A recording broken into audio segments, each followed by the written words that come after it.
ଝିଅଙ୍କର ଇମୋସନ ସହିତ କାଇଁ ଖେଳୁଛ? ଯୋଉଠି ଖେଳିବା କଥା ସେଇଠି ଖେଳ।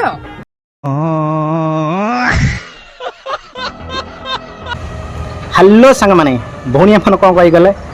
ଝିଅ ପିଲାଙ୍କର ଇମୋସନ ସହିତ ଖେଳିବନି। ଆରେ ଭାଇ, ଆରେ ଭଉଣୀ, ତମେ ଯିଏ ବି ହୋ, ମୋର ସେଥିରେ ଯାଏ କିଛି ନାହିଁ।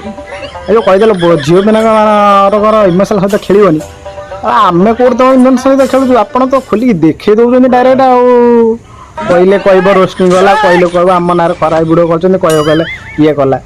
ଏ ଯେଉଁ ଏମିତି ତୁ କରିବା ଷ୍ଟାଇଲଟା, ଏଇଟା କ'ଣ ଓଡ଼ିଶାରେ ଗୋଟେ ନୂଆ ବାହାରିଛି? ହାଁ, ନା ଆପଣ ଏକା ଝିଅ ଅଛନ୍ତି ଦୁନିଆରେ?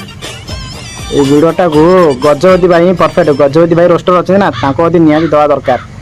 କାହିଁକିନା ତାଙ୍କ ଅତି ଗଲେ ଏଇ ଭିଡ଼ିଓଟା ସେ ଠିକ୍ ପରଫେକ୍ଟ ତୁମକୁ ବୁଝେଇଦେବେ। ମୁଁ ତ ଭାଷା କହିଛି କିନି ହେଲା, ମୁଁ ଭାଷା କରିବିନି, କାହିଁକିନା ମୁଁ ଟିକେ ଭଗବାନ ହନୁମାନ ଭକ୍ତ ନା, ସେ ଭାଷା କିଛି କହୁନି। ନହେଲେ ମୁଁ ଠିକ୍ ବୁଝେଇ ଦେଇଯାନ୍ତି ଯେ ଇମୋସନାଲ ସହିତ କେମିତି ଖେଳାଯାଏ ହେଲା।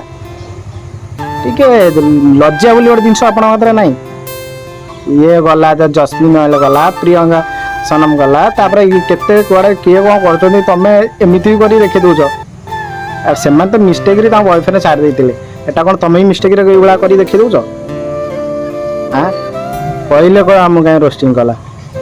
ଭାଇମାନେ, ଭିଡ଼ିଓଟା ଯଦି ଭଲ ଲାଗିଥିବ ହେଲା, ସପୋର୍ଟ କରିବେ ଟିକେ, ଆଉ ଲାଇକ୍ ଆଉ ସେୟାର କରିବେ, ଆଉ ଗଜପତି ଭାଇକୁ ଟିକେ ଭିଡ଼ିଓଟା ପଠାଇଦେବେ। ଟିକେ ହାର୍ଡ଼ ରୋଷ୍ଟ ଦରକାର। ରହିଲି, ଜୟ ଜଗନ୍ନାଥ।